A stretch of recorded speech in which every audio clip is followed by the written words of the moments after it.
Trying to decide whether that new game is worth your $60? Or maybe you're just wondering if an old game is worth your time. Well, you came to the right place. This is the only podcast that tries to answer the question, should I buy it though? Hey everyone, welcome back to Should I Buy It Though? I'm the guy that runs towards the scary noise instead of calling for help. I'm the guy that asked Daphne to go look for the monster, quotes, in the basement. And I'm the black guy who always dies first. TJ Berry, by the way. Oh, man. Honestly, I'm the one who probably didn't get invited. Damn, Velma. I'm the guy that sat home and played video games while all my friends went to the cabin in the woods. And died. And this is our story. Oh, this week we are talking about the horror Your Choices Matter survival game Until Dawn. Yeah. It's not a horror game. It is, though. It is. I think it's a thriller. It's a horror game. Come on now. It's not scary. It's not scary, but it's still a horror game. Yeah. No, it's thriller. Isn't that what a thriller is? No. Like it's just intense. Because you weren't scared doesn't mean it wasn't horror. There are things you need to do well to be considered a thriller, and there are things you need to do well to be a horror. This does all the horror stuff. It just doesn't do it well. I mean, he's not wrong.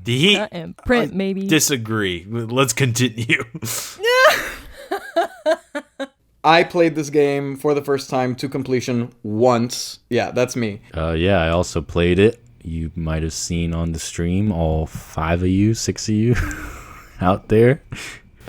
Well, I did play it, and then I didn't. What? What? Whoa. Did you finish it? No. Is that what you meant when you... Okay, got it. Never mind. Anyway. All right.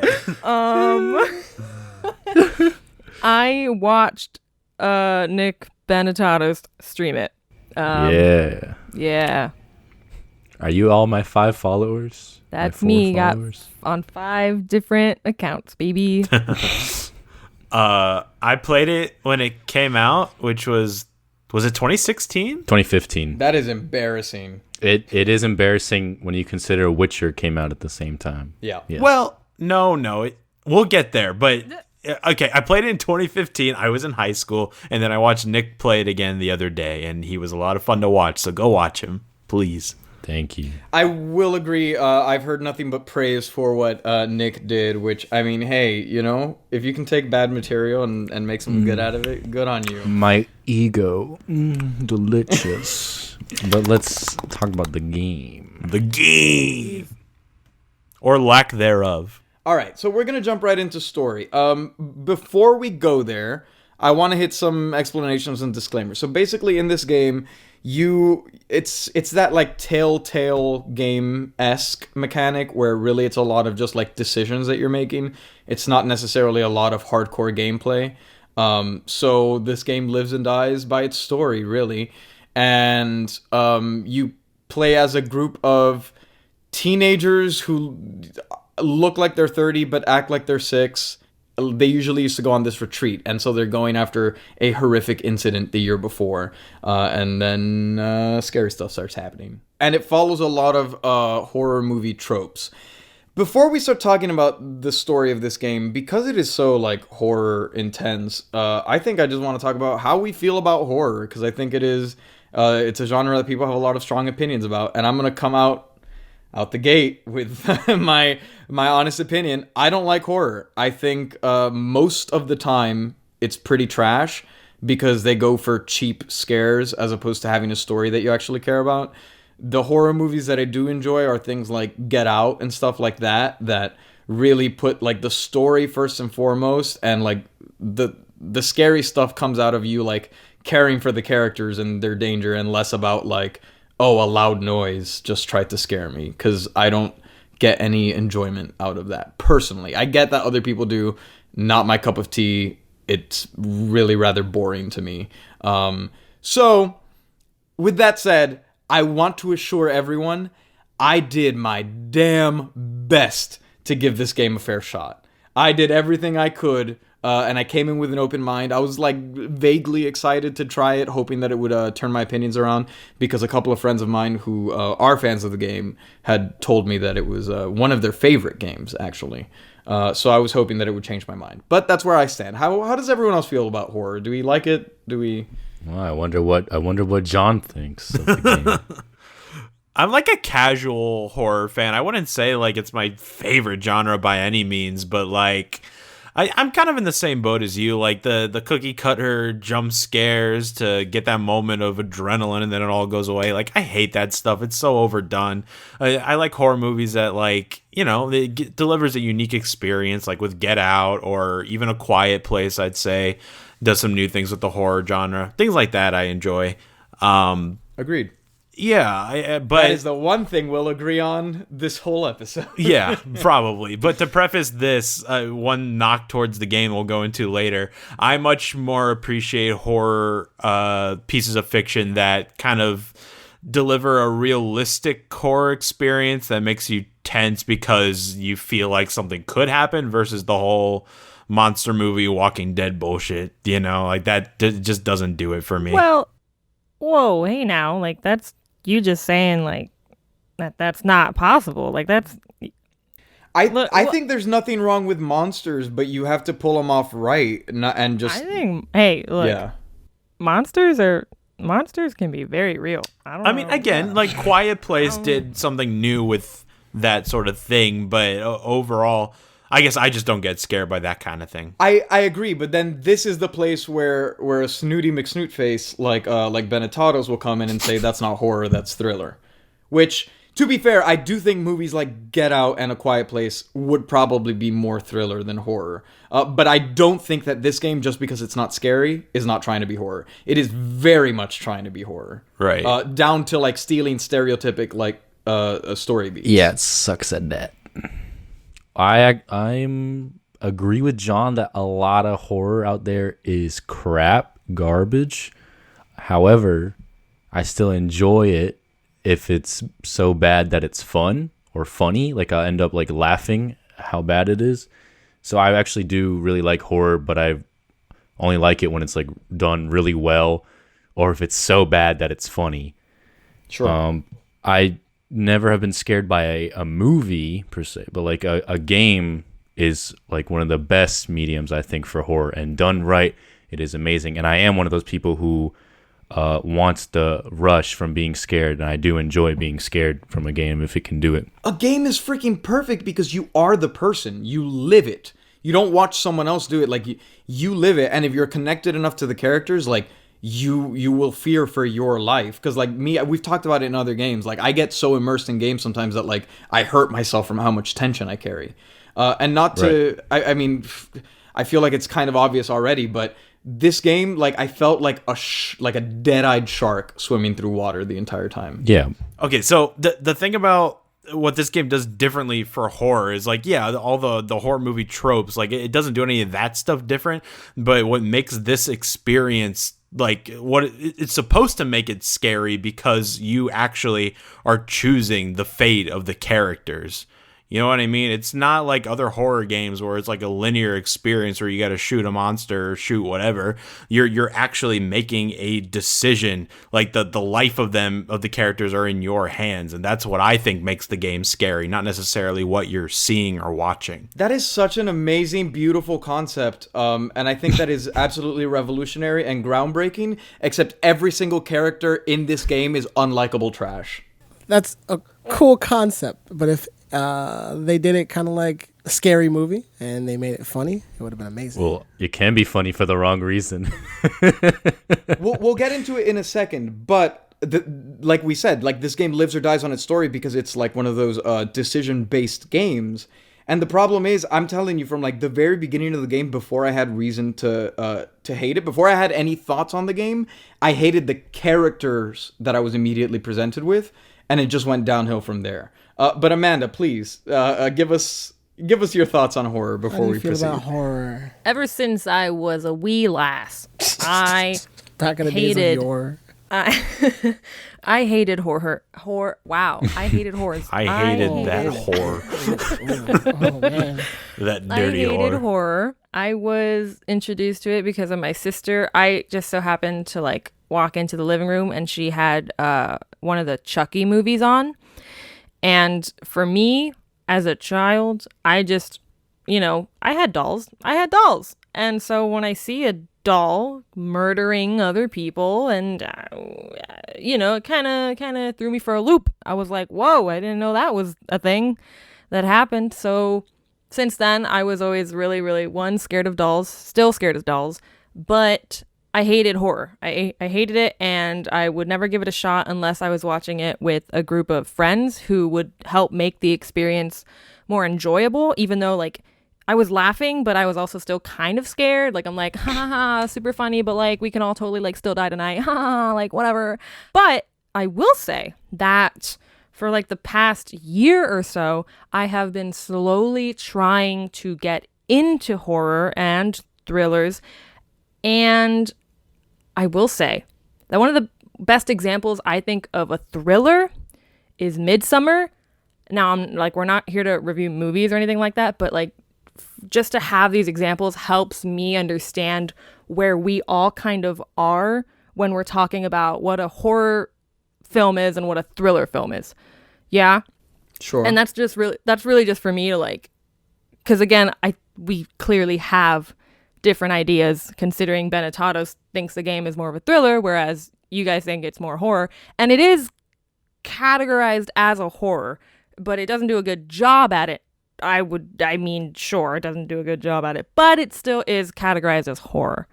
So, but having watched a bunch of like old classic horror films recently, I will say, I think it does a really great job at paying homage to classic horror movies and like those tropes. So that's my experience. I really like horror. I don't know so much about horror in games, although I do really like the Resident Evil series. Hell yeah, dude. But like I grew up on horror movies. Like I would skip school to go watch Jason and all that other stuff from my aunt, and it scared me throughout my entire life. The original It from that guy, yeah.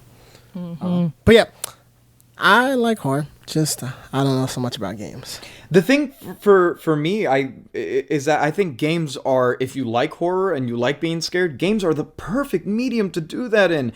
And this game had so many good ideas, like the idea of supposedly tailoring what the game contains to fit your fears and to do stuff like that. And again, having all these characters and you deciding their fate and things, it has so many things that are good in theory. And ultimately, it comes down to the first big thing we're going to talk about, story. My very first note for this game is a quote. It's a quote that you hear in the first, 5 minutes of the game. And it's, "Oh my God, what did our naive sister get herself into now?" Literally said pretty much in that intonation. And that alone is the perfect summary for the game. The writing is nothing but awful tropes done poorly, I think, as far as writing. I don't get any investment in the script, and this is a relatively star-studded cast as far as video games go. It has Introducing Academy Award winner Rami Malek as Josh. All right, He did he's a going to sue you wonderful for job. bringing this project back up because the script is so bad that no matter how hard these actors try, they cannot elevate it at all. My second note, mind you, this is 10 minutes into the game, immediately hate everyone. Yeah. All of Look them. how upset you are. This game doesn't really do anything to you. Because it's upset by No, because it did. It wasted my time. It was disrespectful to me. I felt disrespected by the low effort that they put in. Okay, no. I It don't was think it's not low low effort. effort. There was a ton of passion put into this project. And you said right off the bat you do not like horror in general, especially that cheesy, cookie cutter, glib B-movie teen dramas, right? Here's the thing. I'm not done. You Go said right off. off the bat you don't like that. But if you read up on the game, the director clearly said he was going exactly for that style. And it may not be your thing. Like, true, that might not be your thing at all. But to say it's bad writing isn't giving it a fair shot, because the style that he was going for totally matched the type of movie that he was emulating in his game. That cheesy teen horror flick. That's true. There is no comedy in this game. It's not funny. It maybe that's what he was going for, but as someone who went in blind, which I think is like, I doubt most people are like researching the purpose of the game. Like, art should be able to speak for itself, right? And so if it was going for a cheesy, because that is a separate note I have. I think it's like maybe 2 hours into the game or something like that. I wrote down, let me find it. It's is it cheesy on purpose? Dialogue is so cringe. Like, is it doing this purposefully? Because you almost think that. You almost think that. But the game takes itself too seriously, or at least presents itself so seriously. There's not really comedy. There's just cringe. Comedy and cringe are two different things. And like, I don't know, because I tried shifting my mindset or something, because I was like, is it trying to like poke fun at horror? But I don't know. Did you guys find like purposeful? You take comedy it too in seriously. No, you take it too seriously. Yeah, you can't. I don't think the directors want you to take it all that Like- seriously. John, you don't like horror, and you don't find like any fun from watching bad movies. And the fact is, like, this game is campy. It's camp. And Is it, if you though? don't like, oh yes, Yeah. it's campy, absolutely. And if you don't enjoy camp, you're not gonna like it. All right. I'm a Metal Gear fan, and that game is definitely campy. So I can enjoy, some camp, and I'm willing to bet that if you enjoy anime, you probably enjoy camp, because the way people act in animes, it's super campy. Yakuza's camp to an extent. Yakuza is campy as well. And like, I watch like MST3K, and if you don't know what that is, I'm sorry, but you're not as cool as you think you are. But basically, they just watch bad movies and they make a bunch of jokes, and like, they make it fun.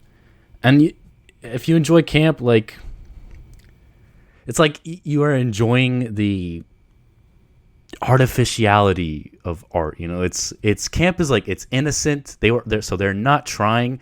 Camp, you never try to be campy, right? It's innocent. They're trying so hard to be taken seriously, and you just can't. But you start to like appreciate, like, oh, like, they're trying so hard. It's kind of goofy. Like, it kind of makes you laugh, But does that win sympathy points from you? No, but I find it funny. Like, to me, that's the comedy, is in the campiness of it. Maybe if you're playing with another person, like if someone's like on the couch and you can poke fun at it. But if you're playing it by yourself, like if you went out, you bought this game, you're a horror fan, and you sit down to play Right. it, like would you have had fun if you weren't like making fun of it on stream? Like if you were just by yourself in a room? I think this is the perfect game to play, to like invite some people over and just play this game past the controller every chapter or whatever, and just laugh at how fucking goofy it all is and all the funny stuff. Or it's not funny, but like, it's not like meant to be funny, but to me it's funny, and you just laugh and have a good time and like enjoy it. So And I think making it's- choices as a group could be fun too. Yeah, But- it's a choose your own adventure. You're watching a scary movie with friends at home, and you're laughing because you're like, why are you going in the closet? Like, you're Yeah. stupid. Like, why are you going outside? Exactly. Why, that's what it is. But That's again, that's that is, fair. like- But if I went out and bought a single player game, unless the game tells you that that's what it's meant to do, that's not how I would expect to experience it. that's fair. Sure. I think that's fair. But I still think you could get plenty of enjoyment from it alone, like Nick did. But he wasn't Well, really alone. He I was on wasn't stream. technically alone if I'm streaming it. You're performing when you're on stream. It's Yeah, different. but I still am glad that I played it, and even I think if I was alone, like, I'd like to play it and then talk about it afterwards with some people. Like, the parts that are not meant to be funny, just Sure, I guess. I And, find and I definitely understand that there's something to be said for a game that allows you to make your own fun. But I think that's maybe better suited to a sandbox game or an open world game, something like this. This seems like I spent my money and now I'm being forced to make my own fun because the writing is bad. a little bit. But to me, also felt like this is a game where you get to play God. and I got to make all the decisions. I choose whether they live or die, and you can make it go as horribly wrong as you want, and that to me is so interesting. Yeah, but when that theatrical production is like a high school play. But like a bad high school play, dude. Like the student wrote their first play and didn't understand. It wasn't. It was a specific style that is not for everyone, clearly, but they produced a campy version of a different type of style that is considered bad or to be a high school play. And I think a lot of the moments of horror is not meant to be derivative of the story or the writing. I think it comes from those moments of high octane stress that is induced from the choices that you make. That is not what stress. It's not. I kind of get it, but you can do that in a good way because Cabin in the Woods, the movie, did that where they just played on the tropes and they did all the other campy stuff, but it was like amazing. But this is just like the game is okay, and like the whole choice aspect, like I love it. Like for narrative games, it's amazing. They should take more examples from it, but the writing is bad, and then like the actors who are amazing, and a lot of them have like Academy Awards and all that other stuff. It's just not good, which draws you out. But you're looking at it as like it's a bad script, it's a bad story. It is, but and I agree, it is. But they were going for the cheesiness and the glib of a badly written. They did not make that apparent. I thought it totally was. The dialogue was cringy and stupid. That theme song at the beginning. Oh, Dad. It just did not seem like it was cringy and stupid on purpose. I thought it totally was. No, it's not. I don't think it's on purpose, actually. At least the dialogue. A bunch of the characters are like comically terrible. Like Emily. Come on. Yeah, it's called bad writing, dude. But it's like, what you think The Room was bad on purpose? The Room was not bad on purpose. The Room was bad. It was comically bad, exactly. And he ended up embracing that. That's why we love it. We love how campy The Room is. Yeah, but you understand the difference here, because I like The Room, but like you understand that The Room was not made to be campy. There's a difference between like camp is never intentional. Camp is never intentional, and I don't. This game was made to be cheesy. That like those are the words from the director's mouth. Really? Yes. Yes, but being cheesy and having completely bad writing is different. Because you can be cheesy and it's like, oh, I see what you did there. And there's a whole nother thing. It's just like, why am I sitting through this? Okay, well, look at Rami Malek, a guy who has won an Academy Award. His performance in this game is, I think, the cheesiest of them all. But he was directed to portray that, and that was totally the tone they were going for. I don't think his performance is all that cheesy. I think his writing is just bad, and he did his best to work with the material. I wrote down that this intense scene is so incredibly juvenile and awkward. Not funny, not over the top, it's just awkward. It's just bad. Like me as a performer, I was like, good God, this person is trying their best. I don't know. All I'm saying is there's a difference between cheese, like watching a Jason movie or a Chucky movie, and then there's like the cheese where it's like, this is a B-list. I'm watching like Tremors. Right. Yeah. That's what it is. You're watching worse than a Jason. Don't nobody want to play Tremors the game. I don't know. Like Sharknado is great to watch, but if I had to play Sharknado, I'd rip my eyeballs out. That could be made funny though. Well, you gotta not suspend disbelief because this is a totally unbelievable game, but you gotta go into it not expecting Academy Award levels of storytelling, especially when it's presented as a B horror movie. Yeah, and for the record, like it is a good game. Like the game is good to play. It's just if you are into narration and if you're in, I think like part of the actor in us is like a little biased because it's not good acting. It's not a good story. Like I hate this aspect. And John is super narrative driven, which is why he really liked Undertale, which is playing against it. Like it's a fun game to play. It has replayability, but it's just like if you like narration, if you like the acting, it just draws you out of it, and then that makes it not fun to play. Yeah, exactly. Because ultimately, like, I got no fear at all out of this game because the characters were so poorly written that I just if I wasn't doing the show, I would not have made it past the first hour of the game. And like I would have stopped immediately. But I really was trying to give it a chance and to find where it was trying to shine. But the problem is I never carried any tension during any segments of the game because I did not care about the characters in any way, shape, or form. If you're comparing the actors with the script, I think a lot of us have already said it's not totally fair to blame the actors.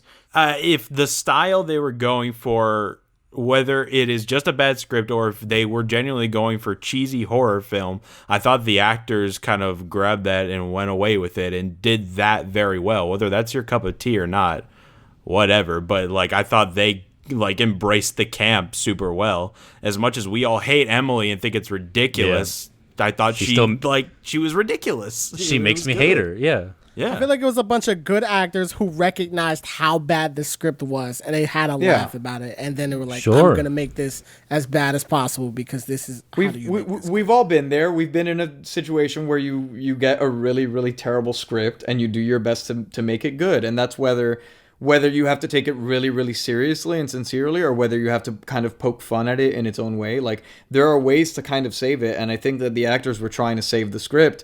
But ultimately, I think the script is so bad that I at no point do I have any notes about anyone's performance, because the writing was just like the stink of the poking fun at it is the fun part. The fun part is poking fun at it. I got no fun. That's all I'm saying. I know, because you take it so seriously. But it takes itself so fucking seriously. It takes itself so seriously, dude. I know it takes itself so seriously, but you shouldn't take it so seriously. Like, I know it's supposed to be glib and it's supposed to be cheesy. That's what the director said straight up. If I'm playing it by myself, I have no one to joke with. What fun am I going to get out of this game where I don't care about the characters? There's no tension. There's nothing overtly funny about it. So what is there? Well, there's plenty of the choice-based system that I think is a lot of fun. It's funny, it gets dramatic, and I think... But you also got to remember, Giancarlo is character, story, right. It's and not for him. driven. That's what I'm saying. But to say that there's no likable characters, I think is an extreme take, because Sam, played by Hayden Panettiere, I think that's how you pronounce her name, is a very likable character. Excellent point. What do you know about Sam? She's very likable. Why is she likable? Why is she likable? I know that she ties a really good towel knot, because that towel Yes, did she not come out does. even a little bit. And let me tell you, she was doing some stuff. Like, She's that was kind. impressive. She didn't participate in the event at the beginning of the story. That's not kind. It's absence. The only reason she's likable is because you know nothing about her, so she wasn't able to reveal herself as a terrible character. She has a few really good scenes. You know nothing about Sam. And it's also weird because it's supposed to be like all this campiness, but like based on your actions and your choices, how you interact with the other characters changes and it evolves throughout. Yeah, that's what I was gonna say. I think they kind of keep it vague on purpose, because I think I actually ended up making Sam like a bad person. So I think it's based on your choices you make throughout the game what these people kind of become. A little bit. You have a little bit of a control in that. And then I'm just gonna say, maybe to add fuel, I don't know which side, but when the character is introduced, like immediately the game has to tell you with subtitles like what their personality is. Yep. Like Dun-Dun's girlfriend, happy, charming, blah, blah, blah. That's what I was like, rolling my eyes. Yeah, I was like, Jesus Christ. You ever heard of Show Don't Tell? Holy crap. Well, I think that plays into the gameplay portion of it, not necessarily the story of what they may or may not choose and certain decisions they make based on those traits, especially in Mike's case. Maybe. Yeah. I'm not even going to talk about Mike because I don't think it's worth getting into it, but like, what a garbage fire of a human. Yes. Yeah, that's why it's fun to put him through stuff. It's fun to put him through He's hell. the only character, I will say this, because again, I tried to play this game somewhat in earnest, like, because I didn't want to be just like, I don't like this game, so I'm just going to like embrace that opinion. I was trying to find likable qualities. Mike is the only character that I actively tried to get killed the entire game, and guess what? He made it all the way to the final scene. Well, no, he has, I don't want to say an arc because I think that's overselling him, but as the game goes on, you realize he becomes a lot kinder is a strong word, but yes, he does become kinder, more. he's not as douchey or terrible as he is at the beginning of the game because he's put through the shitter of this experience. I think my closing note that I want to leave on narrative is the fact that Palazzo just said that it would be overselling it to say that a character had a character arc. So that's where I'm going to close my argument on the story.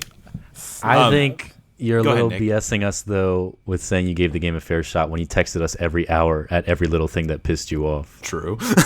Because I was so disappointed in the fact that I couldn't find anything. Like, we'll get into it now with the different sections. I really wanted to give this an earnest shot, both as a game and as a piece of horror, and I heard from people how much they liked this game, and I was really hoping that it would turn me around in some way, or that I could find aspects that I appreciate, and I found it nearly impossible to do so. But I think people like it not necessarily for the story. I think a lot of them like it for what it does with its choice-based system. Yeah. I'm gonna have to stop you right there because I went ahead and read a lot of reviews, and people A lot of reviews love the people story, are- bro. It's crazy. yeah, people are into this narrative, my dude. Yeah. Like, Well, okay, fair enough. yeah. So, That's which I mean, interesting. hey, like to each their. Like at the end of the day, like it is really like to each their own. Yeah. But I see both of y'all's perspectives right now because again, probably not a game for John, but at the same time, I don't blame you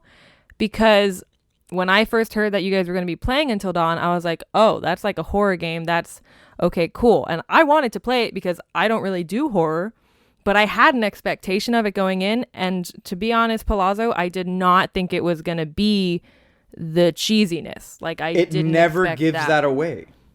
I will say like I didn't expect it, but like I don't think it was trying to be cheesy on purpose, but it's just how it ended up, which honestly is kind of just how a lot of horror movies end up.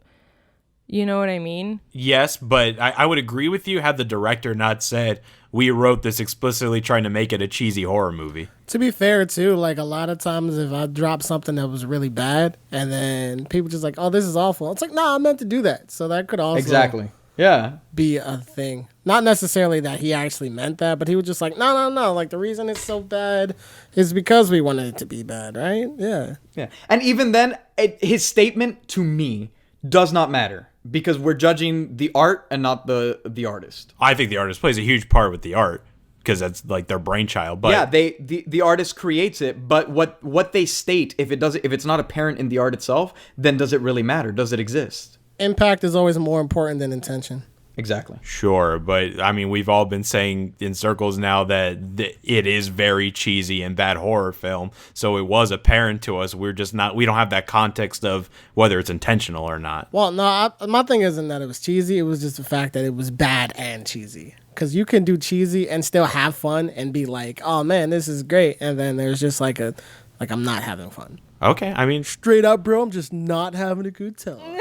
really quick though, before we move on from story, I just want to say like my major gripe with it actually, I think it suffers from the same sort of failure that the movie Split goes through, where I'm not going to spoil that movie either, but if you know that movie, go watch it because 90% of it is very good, but the last 10% of it is not, for a big reason where this game, much like that movie, sort of completely derails from what the original genre is and turns into something that I think is far less scary and far less interesting. And that's all I'm going to say, but that's my major gripe with the story. Funny enough, that is the one part where I was hoping that the game was going to turn around because it got almost interesting and then let me back down a few minutes. But it didn't, right? Yeah. I just want to say, like, my ending, nothing really happened. It just ended abruptly. And that Because you sucked. killed everyone, Nick. That's a note I have as well. You and I got different endings, but regardless, the game pretty much does just... It's like an arcade game. I hate to bring Yeah. up Terminator again, like I did for whatever review it was, but it is basically Yeah. like, cool, you finished the game. Bloop. Yeah, you win the end. Like, yeah. Yeah. I agree. It's an anticlimactic end to an anticlimactic game. Yeah. Let's move on to I want to talk about kind of tech stuff and mechanics for a little bit, and then I think we'll close out with gameplay and how that affects kind of everything, because I know you guys have some strong opinions there. Okay, first off, performance. I don't know about you guys, but this game had the weirdest, choppiest frame rate. straight up. I don't know what frame rate it was running at, but I have to imagine it was running somewhere near 20 frames per second or something like that. Because I, again, as someone who's not like a frame snob, I don't care. Like, I could see the the choppiness, like the almost stop motion esque. Like, maybe it was running at 24. Best case scenario, which 24 is a little choppy, but for it to be so noticeable to me, I have to imagine it was running closer to 20. It's literally my third note, like, again, before I had any opinions on the game, weird choppy frame rate. And it persisted throughout the game. Maybe not 100% of the time, but it was there a good portion of the time, and I did not like that. When I watched Nick, it seemed pretty clean. I mean, he could speak on it better than I can. There's most of the game, it's like around 20, and I think when there's like nothing in the room, it went to 60. Yeah. But for most of the game, it's 20, but that didn't bother me. It bothered me a bit just because it was something that drew my attention. Like, if you just drop, I think we're just used to the faster frame rates now, especially on PC. Yeah, I mean, visuals and tech, it's come a long way since that game. But at the time, again, I'm not going to take away points because, like Morrowind, I'm like, it's old game, but that doesn't make an excuse for it. I still think it's bad. Like, visuals have come a long way, and that'll knock it a few points. But at the time, the visuals were almost the selling point of that game. But the frame rate should have been at least 30 because that was, like, that's been standard for like this whole generation, at least for consoles. I'm not gonna harp on it too much because it's not like the biggest thing in the game, but just it was enough to like draw my attention to it. I was gonna say that people move like robots. They move very robotically. It was hard for me to believe that it was motion captured because there's a moment on stream where I make like her face is up close and I was like pointing it out, but yeah, people don't move like humans in this game. That's another thing. Also, I love how the game will present this super high stakes, like your girlfriend is screaming in the background, it sounds like she's being cut up alive, and then your character just casually starts sauntering around because you can't sprint in this game. You can't run. Oh, that's horrible. That's classic Friday the 13th. But it's just so weird because they're screaming your name, and I'm trying to get to like my girlfriend, and this dude is like, he has like a swagger in his step, and he's just like, I'll get there when I get there. Yeah, I will say the lack of running looked horrible for Nick's case because there's at instances least put I'm a like, job. I want him to run. Yeah, yeah, because I think the game has bad conveyance. I didn't know where to go a lot of times. I know John had at one point a problem with that too, and they put these little like shiny, like little shines, I guess, a little sparkle. You can't even reach like, them sometimes. you have to get close to them sometimes. It's annoying. They don't even shine sometimes, so I don't know that's an option until I've went back to the end of the map, and then came back and saw it shine at the right time, so I know to go to it. And I can't run, so I'm just walking the whole way. Not even a jog, a brisk jog, a Nathan Drake little nothing. Nothing. They're walking. Like John said, there's a moment where she's screaming the dude's name, and he's like... My favorite also is when you're walking very casually and your characters are screaming because they're getting scared. They're still walking at like a mile an hour maybe, but they go, ah! But they have no sense of urgency. Doesn't change. Exactly. And no sense of urgency. It lets the air out of like any moment, it kind of deflates it a lot. But I want to talk about what to me is the most egregious tech mistake in this game. The cameras. And it's funny because I wrote it down. I know why they did that though. I wrote it down as a positive first. I put interesting camera work, if slightly frustrating. For those of you who don't know, in this game, basically it's constantly switching between multiple cameras to make it look cinematic. Like sometimes the camera's like hidden in the trees. Sometimes it's even shaking a little bit. Like I thought it was a really cool idea, but in execution, it made locomotion very cumbersome. That's most horror games do that. They've been doing that since like the first Silent Hills and Resident Evils. Resident Evil is the big one, yeah. Yeah, I get why they do it, but everyone eventually runs into that problem with these horror games with those angles. Yeah, and again, like just overall, in this section, the tech section and the kind of concepts of this game, I think this game has, like I said before, a lot of really interesting concepts and promising ideas. But the execution, I find, all around for most things is so sloppy that it lets me down because you introduce this idea where I'm like, ooh, I want to see what you do with this. And then what you did with it was like, you got like this super high-tech item and you're playing with it on the ground like a Hot Wheels toy. One of the other things that I thought was an interesting mechanic, and I don't think is poorly executed, maybe just a little too sensitive, is the game has a don't move mechanic where it uses the gyroscopes in the PlayStation controller, and basically just makes you stay still for a certain amount of time. And I actually really like that, especially for a horror game specifically. I thought was a very clever mechanic. It was used somewhat predictably, but I liked it. How was that for you guys? I thought that was clever. I didn't like it. I liked it. I can see why people don't. But I think it helped make moments even more intense, and like it's very sensitive. Like you really cannot move like at all. Yeah. It's cool. I get what they were trying to do. It's amazing, but when you have like naturally shaky hands and then that kills a character for you, it's kind of upsetting. It's you getting scared. It's not though. It's one of those games that was really trying to implement the whole, we're following in the footsteps of the Wii. Everything's motion controlled. So, especially in the early life of the PS4, everyone wanted some sort of motion in it. So, I guess the way this game used it, it was mildly clever. But I saw Nick was having major frustrations with like using your sticks to try to make a choice rather than just clicking a button, and that sucks. But in terms of staying still, it's clever, but like TJ, I despise it, and I will probably talk about that when we get into gameplay. Yeah, I'll just say quickly that my controller has a very tiny drift, and for any other game it's not a problem, but for this one, because you choose the options without like selecting it with the stick and then pressing a button, it's just selecting with the stick. And since my stick is tilting like ever so slightly, for the first like a couple of my first choices, the game was making it on its own. I think that was just poor programming or whatever on their part. Like that was an oversight. I think that some people don't have perfect controllers. That was what Palazzo was talking about. I actually have pretty massive drift, but it comes and goes. It's very sporadic. Luckily, it did not come out in this game, so I could see that being very frustrating. I don't think that's poor programming, because I think they expect hardware to work as advertised. So I'm not going to ding them there. And I actually do think that the way that they implemented the different control schemes was very clever. And I actually don't have complaints there, because I think there are some options where there are button presses, and those are meant to be quick decisions. But then the ones where you have to select it using the analog stick and hold it there for a second, it's meant to be more, I guess, weighty decisions, you know?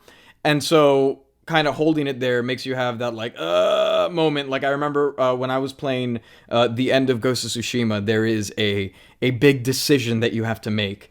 And Palazzo, you were watching it. I was there like, oh no, what am I gonna do? I don't And then I finally was like, okay, I'm gonna do it. I pressed the button and I expected it to just happen, and then the game made me confirm. And I was like, no, why are you making me click the button twice? I don't want to decide this 2 times. And it actually made me back out and change my decision. And I think that by having a mechanic where you have to hold on a decision for a second, it makes you have that reconsideration the whole time that you're holding it. So if you are invested, it does work. I think there was one time that I actually did go to change my decision, and I didn't even have enough time. I ran out of time, so it made a decision for me. That is a fair point. Yeah, I did not think of that. That is a fair point.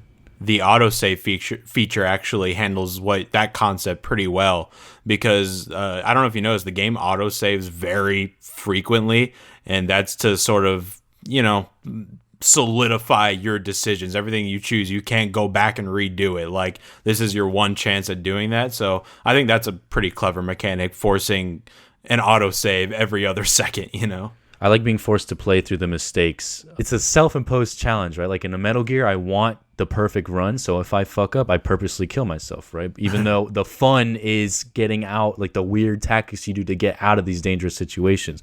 But like, I can't, like, me myself, like, I want to be perfect, I want to be Snake. So this is a game that forces you to play through those mistakes, and it's actually, I think it's fun. So I'm glad that they have the autosave, and you can't go back like, oh no, I want to do the other choice. You're like, no, you got to go through the whole game if you want to do that. Yeah. So now we're gonna transition into gameplay. This last note I have on tech is more gameplay than tech, but it uses it a little bit, so we'll use this as a transition, I guess. One of the things that it does is it uses the touchpad to make you swipe for like certain things. Like I thought using it for the phone to turn on the flashlight or to interact with the touchscreen was kind of cool. Using it to flip through pages is kind of cool.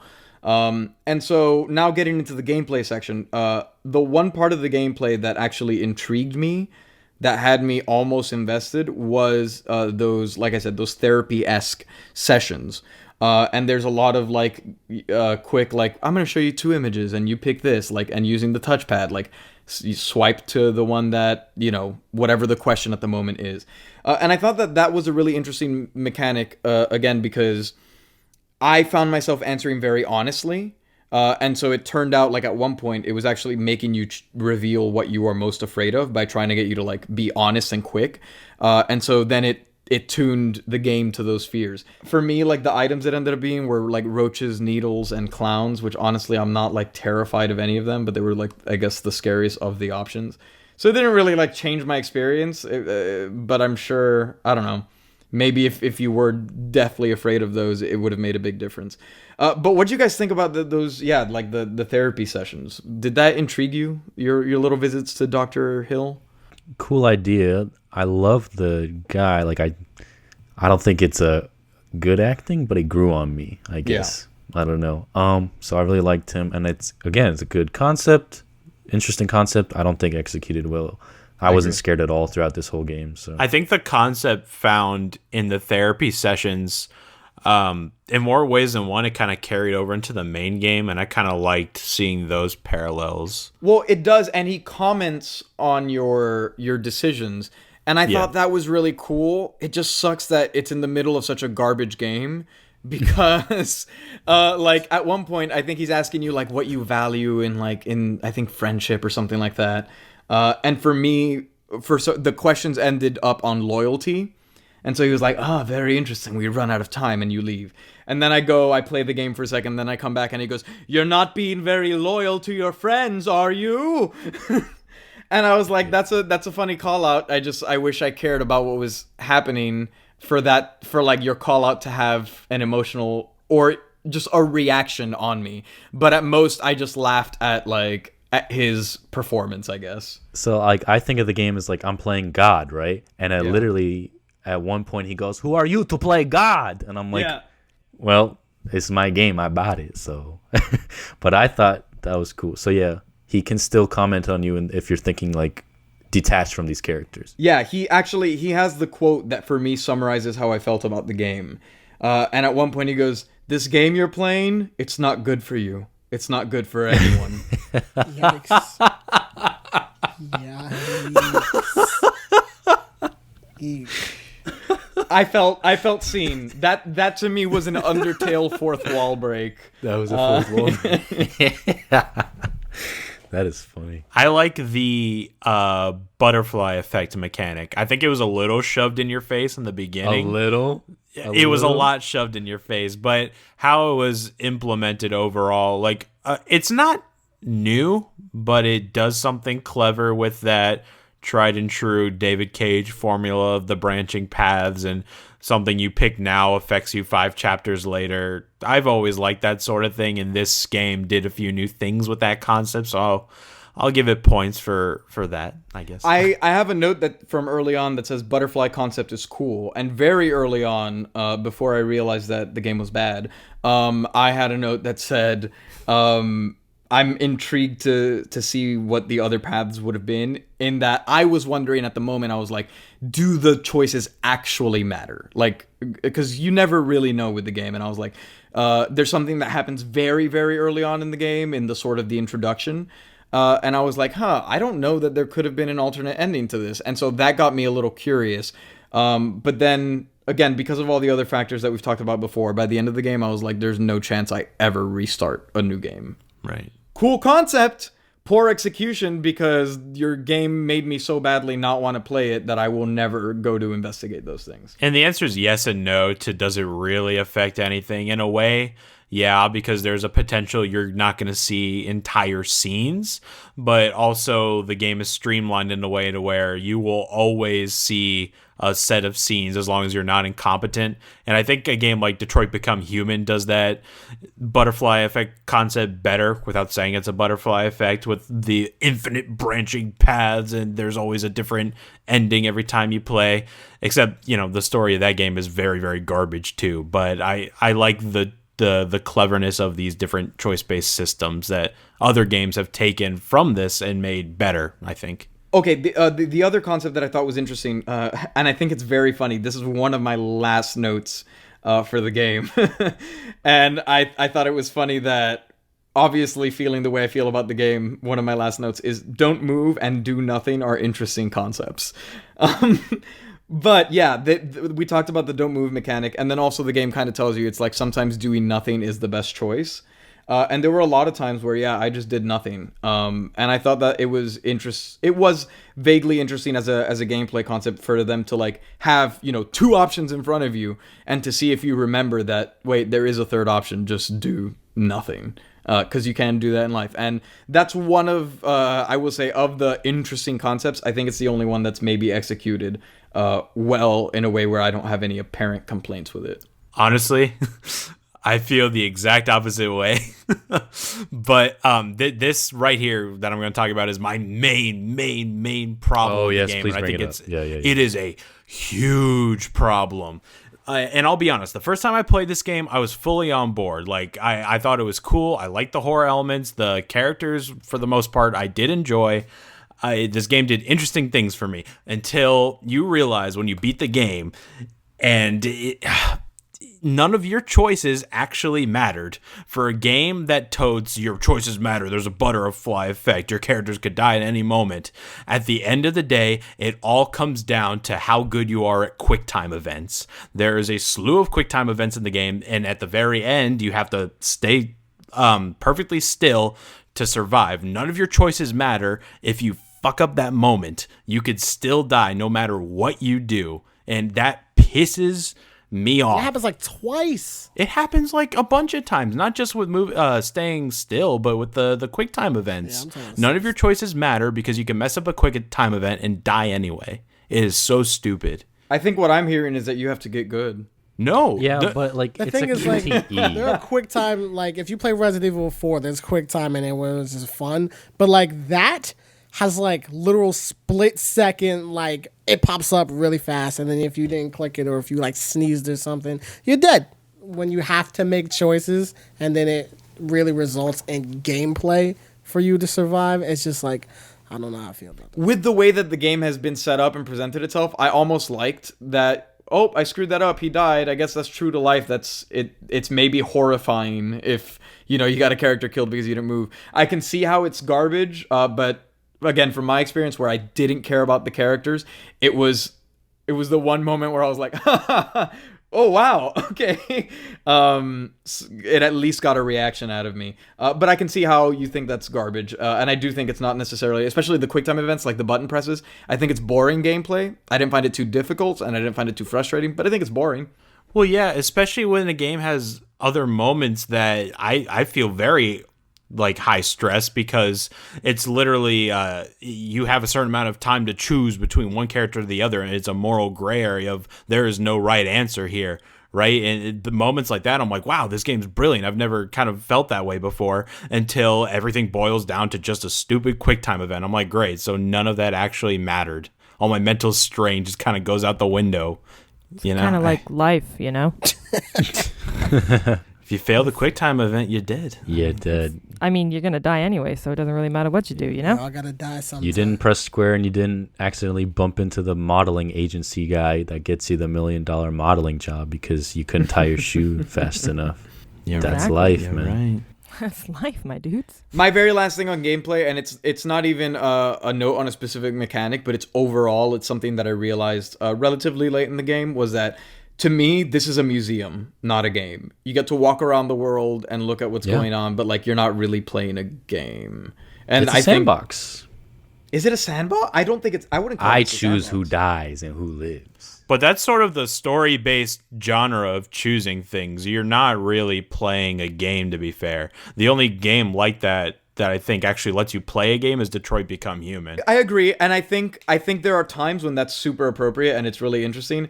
I just think that I would rather like be having my head dunked in a toilet than experiencing this story. I think the choice So- is more just like how characters interact with each other as opposed Yeah. to them dying. Because you could fully try to kill off a character, but if you're good at quick times, you can survive with everybody. When I play Telltale's The Walking Dead, I'm in the American Museum of Natural History looking at dinosaurs. When I'm playing Until Dawn, I'm in a museum full of dust bunnies. Ouch. There's scenes that you find that don't even like that are supposed to be intense. Because I think there's scenes in here that I found intense, and there's scenes that you don't find them intense. Even though, and I can see, even if you're detached from these characters, because most of the characters I am detached from.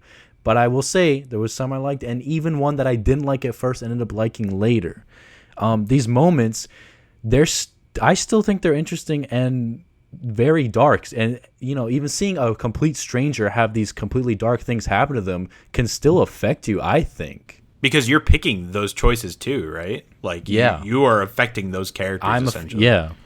So I still think it can be intense. I'm glad you could have that experience. If you see a random person getting fucking like disemboweled, which you did in BioShock, you felt for that guy. You don't know anything about him. It's a video game. It's fiction. But you still felt for him. Yeah, with So I a don't know. realistic-looking Rami Malek head. By the way, the faces are very good. Like, they look exactly like their actors. But it looks like a human being that you are slaughtering. It's like... But here's the difference. Here's the difference. If I'm walking down the street and I see a human get disemboweled, that's horrifying. But when it's fiction and I know it's fake, if I don't care about the characters or the world, then it has no effect. It's Okay, like but how I'm we were saying even in BioShock at the beginning of the game, that dude gets disemboweled right in front of you. You had a reaction, and you don't know anything about that guy. Yeah, Or but I anything was not about anything. actively turned off to the game. So I was invested. By the So time you were fighting the game. I wasn't fighting the game. The game lost me. It's the same principle as when we were talking about Last of Us Part 2, and by the time that you didn't like Abby, and you were no longer horrified by any of her death animations because you didn't like her, the game lost you, even if you loved the first half of the game. So I came into this game being like, I'm a little nervous maybe, and then as it lost me, it lost all impact. But like even if you don't care about if you just see it happen. You sentence someone to death. Like, even if you don't care about the characters, that has weight to it. In real life, sure. And the way the emotion from a complete stranger getting eviscerated or something, I would think. Fiction is fiction. I can root for a bad guy in a movie. Of course it's fiction. It's fucking metal as hell. It's cool. But it's shocking. Okay. I'm not fighting you on it. I'm just saying that that's not what my experience was. All right. Last thing I want to talk about, actually, is my last note is the jump scares are just jump scares, and it pissed me off a little bit because there's one scene where you're being chased by a monster. The face pops up in front of you on the screen, and then it immediately cuts to the monster being behind you again. They feel like your little brother popping out with like a ghost sheet over his head, being like, boo. No, they don't work. The loud noises didn't even work. Agreed. Yeah, it's very manipulative, especially with the loud noises. They're trying real hard with those jump scares. And I normally scream at loud noises in real life, which is why I was surprised that even the jump scares didn't get me. And half the jump scares are a prank, or it's like it's not even like it's like, oh, it's just a hat fell down. Yeah. Okay. Yeah. Do we have any last remarks before we go into a vote? Nah. I have one very important last thing. The psychiatrist, Dr. Hill. Smash or pass? I'm going to drive to your house and vomit right there. Like I'm just gonna do it. How dare you? I'll let him mind fuck me, but that's it. In case anyone was wondering, smash is my answer. Figured. It starts as a smash, it ends as a pass. Are you Okay. kidding? Fair enough. Like halfway Fair through, enough. you just decide it's not worth it anymore. Oh no. That's fair. People lose us in real life. So, in the case of Until Dawn, how do we vote? In a shocking twist of events, I think you should absolutely buy this game. I knew he was gonna do that I think the it's whole time. revolutionary for the horror. The whole time. No, obviously, I hate this game. I've said it before, and you may believe me, you may not, but I really am disappointed because I was hoping to enjoy this game. I was hoping that this would get me into the horror genre, and then maybe I could bond with Palazzo over Resident Evil if it really got me into it. But ultimately, this game did nothing but let me down. It cost $20, which is half what it cost at launch. And this may sound melodramatic, but I would pay $20 to get the time I spent with this game back. I don't think anyone should even look at this game.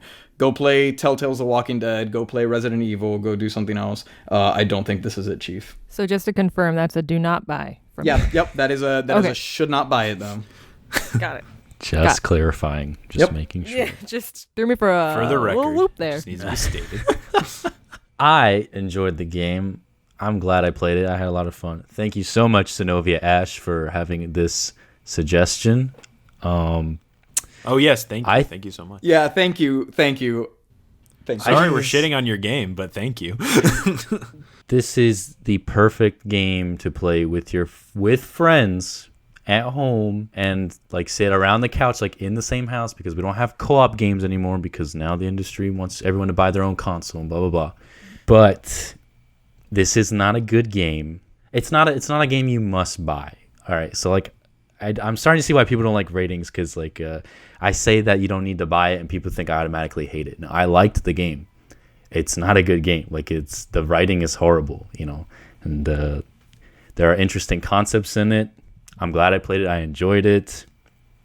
But this is, should you buy it though? Should I buy it though?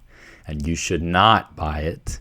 However, I think you could enjoy it if you bought the game and invited some friends over and played it together and laughed and goofed, because I'm not going to lie, I had fun. So yeah. But it's a not buy from you, right? It's a not buy. It's a not buy. Okay, John, good. Nick, I'm going to be honest with you. I was going to punch my fist through my laptop screen if you gave this game a buy, but Undertale a not buy. Okay, no. Good. I'm looking for buys. Should buys, they have to be the cream of the crop, the masterpiece games. It's not a masterpiece, no. But I think you can still enjoy it if you bought it with friends.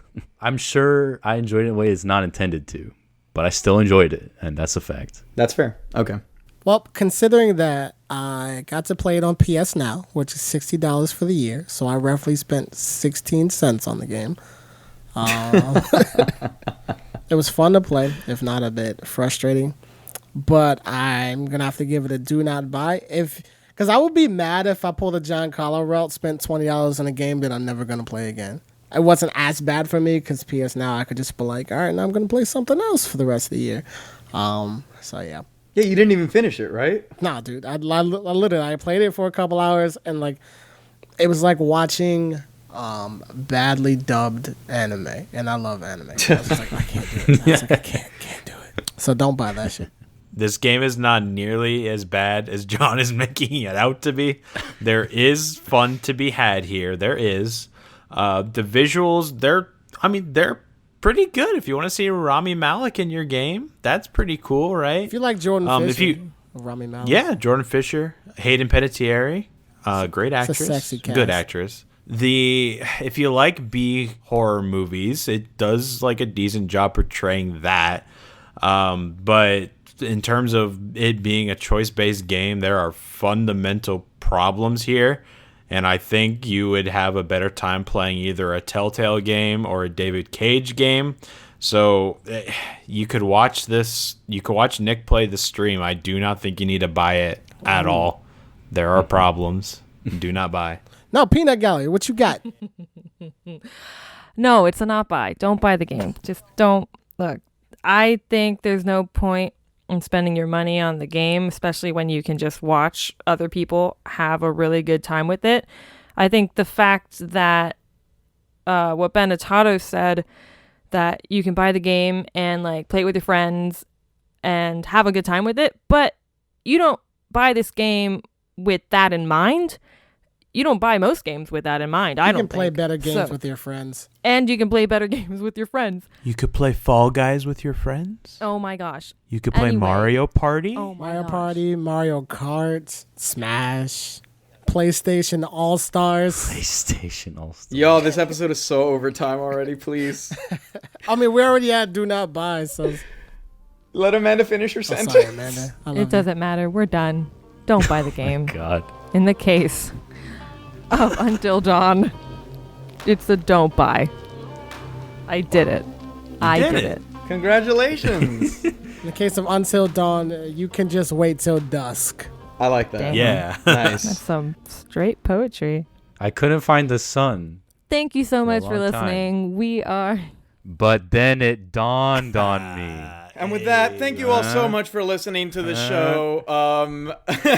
Thank you again to Synovia Ash for sponsoring this episode. I'm sorry I took a proverbial dump on your game, but we appreciate the support. I appreciate the exposure and the hope that I had before I played the game. So thank you for giving me that, at least. Synovia, if you liked it, that's all that matters. I'll play it again with you, Synovia. Replayability is there, though. I would play it again. It is definitely there. I will. You can play it, just don't spend money. And with that, I'll talk at you next week. I'm going to go throw up at the idea of playing this game again. Goodbye. Goodbye. Yo, have we passed